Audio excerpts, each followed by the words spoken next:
নির্বাচন কমিশনের ঘোষিত রোডম্যাপ একটি সুষ্ঠু নির্বাচনকে ভণ্ডুল করার নীল নকশা বলে মন্তব্য করেছেন জামায়াতের নায়েবে আমির ডাক্তার সৈয়দ আব্দুল্লাহ মোহাম্মদ তাহের।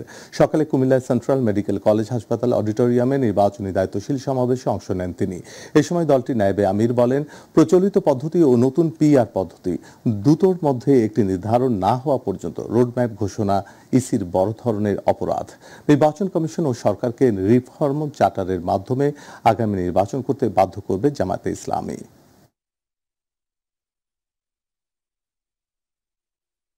আমরা 15 ফেব্রুয়ারি নির্বাচন করার জন্য সারা দেশে প্রস্তুতি নিচ্ছি, কিন্তু একটি সুষ্ঠু অবাধ নির্বাচনের জন্য কতিপয় বিষয়ের শুরু হওয়া অত্যন্ত জরুরি।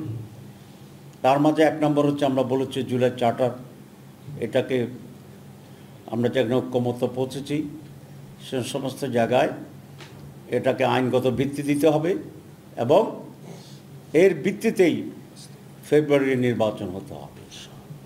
কিন্তু সেগুলো না করেই গতকালের যে পথ নকশা দিয়েছে, আমরা মনে করি এটা এই নির্বাচনের পথ নকশা একটি সুষ্ঠু নির্বাচন ভণ্ডুল করার জন্য একটি নীল নকশা।